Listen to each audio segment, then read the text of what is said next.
Welcome to today's deep dive. We are jumping into a massive, newly released report. It's from May 2026, titled The Global Review. Right. It's Yeah. put together by Dr. Farid Novin and the Associates Global Industry Management and Economics Consulting Group.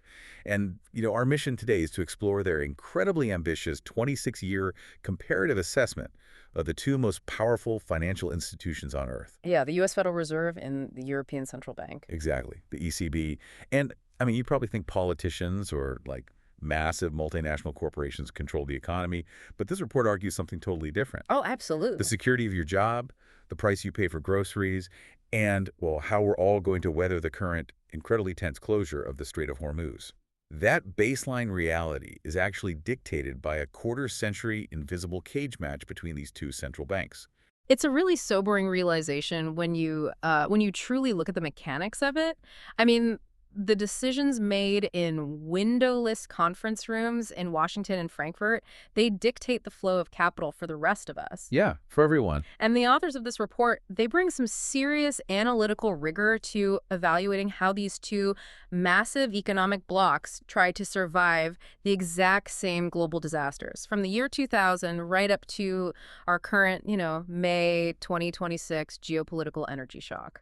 And here's where it gets really interesting, because this isn't just like a dry accounting of interest rates. Right. When you look at the last 26 years, it's essentially a high-stakes structural cage match. You have the United States and Europe playing by fundamentally different sets of rules. Yeah, and the rules of the game are precisely where we have to start. Yeah. Because before you can judge how well the Fed or the ECB responded to a crisis, you have to understand what they are legally allowed to do. Right, their actual legal mandates. Exactly, the political architecture they're trapped inside. So let's start with the Fed's rulebook. They operate under what's called a dual mandate. Right. By law, they have to pursue maximum employment and price stability, which, gives them a massive amount of flexibility. It does. Like if the economy is crashing and people are losing their livelihoods, the Fed has the legal cover to aggressively slash interest rates and pump money into the system to spur growth, even if that risks a little bit of inflation later on. Yeah, and contrast that with the ECB's mandate, which is strictly hierarchical. It is laser-focused on price stability first, second, and third. Wow, really? Just price stability? Pretty much. This reflects a very strict, historically rooted German Bundesbank tradition. The original architects of the euro they were absolutely terrified of hyperinflation based on historical trauma. Right, the Weimar Republic and all that. Exactly. So they explicitly built an institution that prioritized a stable currency above all else. Supporting general economic growth is a secondary objective for them. And they're only legally permitted to pursue it if price stability is already completely secured. But, the mandate isn't even the biggest handicap, is it? It's the structural reality of the actual economies they manage. Well, without a doubt. The Fed operates in the United States as a single sovereign state with a unified Treasury Department. When a crisis hits, like, say, the 2020 pandemic, Congress can pass the CARES Act and deploy trillions of dollars in fiscal spending in a matter of weeks. Yeah, to back up the Fed's monetary policies. Right. But the ECB, on the other hand, is managing a monetary union of 20 entirely different sovereign nations. It's a completely different beast. You have Germany, which possesses this massive industrial export economy and a constitutional aversion to taking on debt. Yeah, the debt break. Right. And they're sharing a single currency with Greece and Italy, which have completely different growth dynamics and much heavier debt burdens. And crucially, there is no common European treasury to back the ECB up. So if I'm picturing this, it's like the Fed is driving a high-performance sports car on a newly paved, closed track. It can accelerate, it can brake. The machine responds as one unified entity. I like that analogy. But the ECB is driving a massive articulated bus where 20 different passengers all have their own steering wheel and their own brake pedal, and half of them are actively arguing about the destination. That's a perfect way to visualize it. And what's fascinating here is that this exact structural deficit, not necessarily the talent or the intelligence of the central bankers in charge, is what dictates almost every divergent outcome over the next quarter century. Really? Just the structure? Yeah, I mean, economists have known about this vulnerability for decades. Robert Mundell's 1961 theory on the optimal currency area predicted this precise scenario. Oh, wow. Back in 61. Yeah, he argued that if you create a monetary union without a fiscal union, meaning, you share a currency but not a unified tax and spending system, Hmm. you will struggle immensely whenever an economic shock hits different regions in different ways. And those shocks definitely came. I mean, let's look at the timeline the report lays out. Eras 1 and 2 cover the period from 2000 to 2014. Right, leading up to and moving through the Great Financial Crisis. Yeah, and the structural differences between the sports car and the bus become obvious almost immediately. They really do. In the early 2000s, after the dot-com crash in 9/11, the Fed, under Alan Greenspan, aggressively cut interest rates from 6.5% down to 1.0%. Which is huge. It was. The goal was to restore short-term growth and confidence. Wait, let me jump in there because cutting rates that drastically feels like a massive gamble. Did he essentially buy a few years of economic stability by, like, laying the groundwork for the 2008 housing collapse? Well, that is the consensus view, yes. The report frames it as a massive trade-off. They borrowed near-term stability by planting the seeds of enormous risk down the line. Right, cheap money. Exactly. By keeping money that cheap for that long and taking a very hands-off regulatory approach, the Fed fueled a housing bubble that eventually exploded. While over in Europe, the ECB was being run by Wim Duesenberg and later Jean-Claude Trichet, and they were playing it incredibly cautiously. They had to. I mean, they were managing a brand new fiscal currency. The euro was just rolling out into people's pockets in 2002. Oh, sure. They needed to establish its credibility on the global stage. So they sacrificed some potential economic growth, keeping interest rates relatively higher than the U.S. just to prove to the world that the euro was a stable, serious fiat currency. And the consequences of that cautiousness, well, they hit hard when the global financial system essentially implodes in 2007 and 2008. Absolutely. Over here, Ben Bernanke is running the Fed. He spent his academic career studying the Great Depression, so he goes into absolute overdrive to flood the engine with liquidity. He cuts rates to basically zero, and he introduces quantitative easing, or QE. Right. Now, people hear quantitative easing and they just think printing money. But how does creating money to buy government bonds actually rescue a collapsing financial system? Like, how does that help the average person? It's a great question because it is so often misunderstood. Think of the Fed acting like a giant vacuum cleaner for safe assets. Okay, a vacuum. Right. By buying up massive amounts of government bonds, the Fed removes those safe investments from the market. This forces investors, banks, and pension funds to take their cash and invest it in riskier things, Like what? like lending to businesses, funding mortgages, or buying stocks. That pushes borrowing costs down for everyday people and forces money to flow back into the real economy to restart the engine. So Bernanke is vacuuming up safe assets and forcing the market to take risks. But Trichet at the ECB, well, he goes the exact opposite direction. In 2008, right as the global banking system is seizing up, the ECB actually raises interest rates. Yeah. They raised the rate from 4.0 to 4.25%. And historically, it is viewed as a devastating misread of the situation. Why would they do that? Trichet was looking at elevated headline inflation driven by a temporary spike in commodity prices. It was essentially phantom inflation. But because of his rigid, single-minded mandate to fight inflation, he hiked rates while the core financial system was collapsing beneath him. That is wild. And remarkably, the ECB made the exact same mistake again in 2011. During the Eurozone sovereign debt crisis, yeah, I remember this, countries like Greece, Spain, and Italy were drowning. Exactly. The cost for those countries to borrow money to keep their governments running was skyrocketing. Investors were terrified they would default, so capital was fleeing Southern Europe. And right in the middle of that panic, the ECB raised rates twice. Okay, explain the mechanism there. Why does a rate hike by the central bank make a sovereign debt crisis worse for a country like Greece? Because it immediately increases the baseline cost of borrowing across the entire Eurozone. When the central bank rate goes up, the interest rate that Greece has to offer to convince anyone to buy its bonds goes even higher. Oh, I see. It creates a doom loop.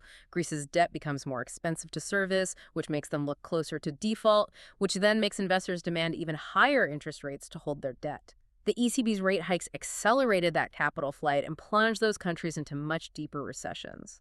Because unlike the Fed, the ECB couldn't just act as a lender of last resort and buy up Greek or Italian debt to calm the market. The European treaties basically forbade them from doing it. Right. The European bus was driving off a cliff. That is, until Mario Draghi took over the ECB. In July 2012, with the Eurozone quite literally on the brink of fracturing apart, Draghi gave a speech in London. He simply said the ECB was ready to do whatever it takes to preserve the euro, and he added, "Believe me, it will be enough." Okay, let's unpack this, because the report points out that Italian and Spanish borrowing costs plummeted immediately after that speech. Are you telling me Draghi saved the entire Eurozone just by talking? Is central banking sometimes just a high-stakes game of bluffing? I wouldn't call it bluffing, but it is the ultimate exercise in forward guidance. It's forward guidance. Yeah. When a central bank makes a highly credible promise that it will act as an ultimate backstop, that it has unlimited firepower and the absolute will to use it, the market corrects itself. The financial panic in Europe was largely a self-fulfilling prophecy of fear. By stating whatever it takes, Draghi broke the psychology of the panic. The most incredible part is that the massive bond buying program he announced wasn't even activated at the time. The words alone were the intervention. Draghi's words stop the bleeding and save the euro. But surviving a heart attack isn't the same as being healthy. And that brings us to Era 3 of the report, from 2015 to 2019.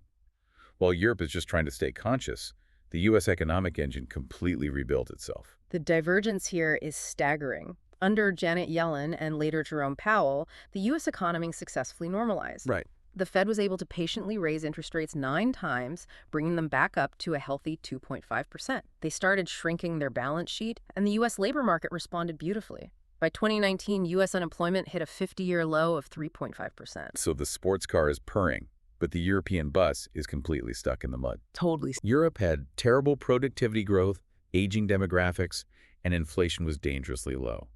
They were facing a genuine threat of deflation, where prices continuously fall, which destroys economic growth because consumers stop buying things, assuming they'll be cheaper tomorrow. Exactly. So Draghi pushes the ECB into truly uncharted territory. He introduces negative interest rates. They eventually hit negative 0.5% by 2019. Wait, a negative interest rate? You're telling me you get penalized for keeping money in the bank? How does that not completely break the financial system? It is deeply counterintuitive. But look at the logic from the central bank's perspective. They want to aggressively penalize commercial banks for hoarding cash in the central bank's secure vaults. Okay. A negative rate acts as a tax on idle money. The central bank is telling commercial banks, if you park your money here, we will take a piece of it. This forces banks to take that capital and lend it out to businesses and consumers, which theoretically stimulates the broader economy. But the report notes the real-world results were incredibly mixed, right? Yeah, very mixed. It prevented outright deflation, yes, but it crushed the profit margins of commercial banks, making them actually weaker. And the political backlash was intense, particularly in Germany, where everyday citizens felt they were being punished and robbed of their savings yields. It sounds like Draghi was trying to inflate a balloon with a massive hole in it. The ECB was pumping out all this cheap money, but because European governments, especially Germany, refused to spend money on infrastructure or domestic stimulus, that money had nowhere productive to go. That perfectly illustrates the absolute limit of what monetary policy can achieve. Without a coordinated fiscal counterpart, without government spending money to stimulate demand alongside the central bank, negative rates are a desperate measure. But then a sudden, global shock forces both banks back into the exact same boat. That takes us to Era 4, from 2020 to our present day in May 2026. The pandemic hits. The pandemic forced an immediate, massive response from both institutions. Yep. The Fed cut rates to zero instantly, bought trillions in bonds, and even bought corporate debt to keep American businesses afloat. And the ECB matched that energy. They launched a 1.85 trillion euro pandemic emergency program. That's massive. But crucially, for the first time ever, the ECB actually got some fiscal backup. The European Union created the Next Generation EU Fund, 750 billion euros of shared common debt to stimulate the economy. It was a massive structural breakthrough. So the bus passengers finally agreed to pool their money for gas. And because of this massive global stimulus, both economies rebounded surprisingly fast. But that rapid rebound leads directly into what the report calls the greatest shared mistake in modern central banking history. Oh, yes. In 2021, both Powell at the Fed and Christine Lagarde at the ECB completely misread the looming inflation threat. They really did. Powell famously called the rising inflation transitory. He believed it was just temporary supply chain hiccups, factories reopening, shipping containers out of place that would resolve naturally. Right. The economist Mohamed El-Erian is actually quoted in the report calling this probably the worst inflation call in the history of the Federal Reserve. And Lagarde made the exact same error, confidently claiming in early 2022 that European rate hikes were highly unlikely that year. It's like ignoring a fire alarm because you assume someone just burnt toast, only to realize half the kitchen is already ablaze. That's exactly what it was like. By the time they smelled the smoke, U.S. inflation had hit 9.1% and Europe hit 10.6%. So both banks had to violently slam on the brakes, raising rates at the fastest pace in decades. The Fed shot up to between 5.25 and 5.5%, and the ECB hit 4.0%. And this rapid tightening did eventually cool the inflation, but it brings us to a harsh divergence again in 2024 and 2025.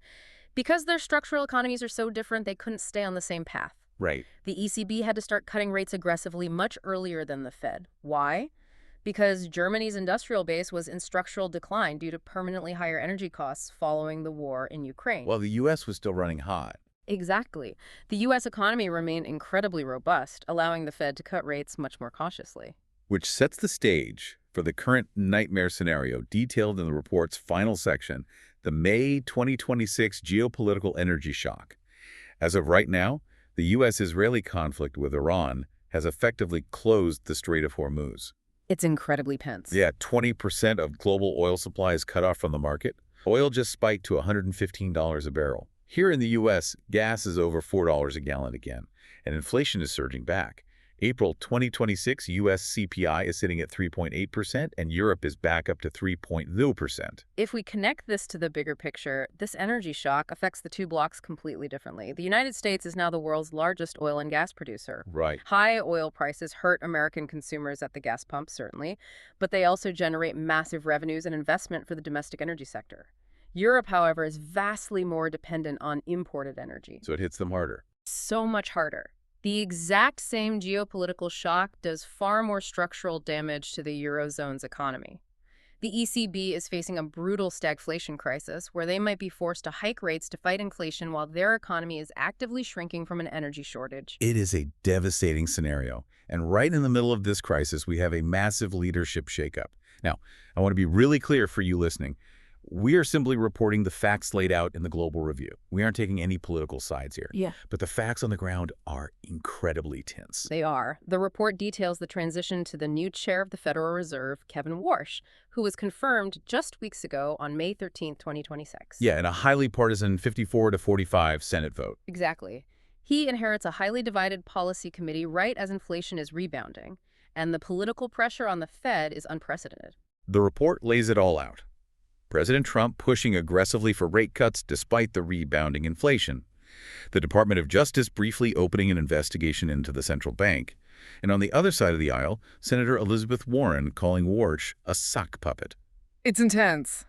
But Warsh has publicly sworn to maintain the Fed's independence, and he actually wants to narrow the Fed's focus, pulling back from regulating climate risk and other recent expansions. Jerome Powell is even staying on the Board of Governors as an institutional bulwark to help protect that independence. Now contrast that boiling political pressure cooker in Washington with Christine Lagarde at the ECB. Despite Europe's severe economic challenges and the energy crisis, her institutional position is surprisingly comfortable right now. Really? Yeah, she isn't facing anywhere near that level of targeted political pressure. So what does this all mean? Let me see if I'm putting this together right. For 20 years, Europe's biggest weakness was that they had 20 different bosses arguing on that bus. It made them sluggish and cautious. But right now, is that exact structural deficit actually their biggest strength? Yeah. Like, no single politician or president can bully the ECB. Precisely. You've hit on the grand irony of the report. The treaty architecture legally protects the ECB. Because its governing council is made up of central bankers from 20 different nations with vastly different domestic political landscapes, it is structurally resistant to domination by any single political perspective. Or any single head of state. Right. A German chancellor and an Italian prime minister will rarely agree on monetary policy, which leaves the ECB free to operate independently. It is insulated by its own complexity. Speed and power for the Federal Reserve versus structural armor for the European Central Bank. Which brings us to the author's final aggregate scorecard for the last 26 years. The Fed takes the win with a score of 3.95 out of 5 against the ECB's 3.35. Overall, the Fed delivered stronger growth, faster recoveries, and better employment outcomes for everyday citizens. But the core thesis of Dr. Novin's report is crucial to understand before we judge too harshly. This score gap is not a failure of ECB leadership. Draghi and Lagarde have been incredibly innovative given their strict mandates. Right. The lower score is a failure of European fiscal architecture. Until Europe builds a true, permanent fiscal union to match its monetary union, the ECB will always be fighting crises with one hand tied behind its back. So what does all of this history mean for you, the listener, trying to navigate this reality? And the report makes it very clear the golden era of globalization, of cheap imported goods and constantly falling prices is over. It really is. We have entered a new era.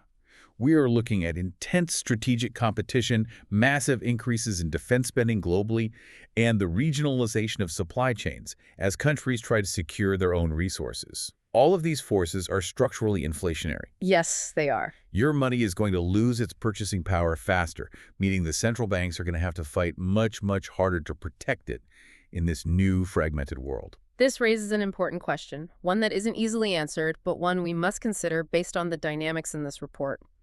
The U.S. fiscal dominance risk. Fiscal dominance. Right. The United States public debt is currently approaching $39 trillion. The sheer cost of paying the interest on that debt is becoming astronomical. Will that massive debt burden eventually force the Federal Reserve to keep interest rates artificially low just so the federal government can afford to pay its bills? Wow. And if so, could the mighty U.S. Federal Reserve ultimately fall victim to the very same structural and political constraints that have historically plagued Europe? It's a sobering thought to end on. If the Fed is forced to prioritize government debt over inflation, they won't be driving a sports car on a closed track anymore. They'll be driving a tremendously heavy truck, completely at the mercy of the massive load they are pulling. We will have to see how Chairman Warsh navigates the treacherous road ahead. Thank you for joining us on this deep dive.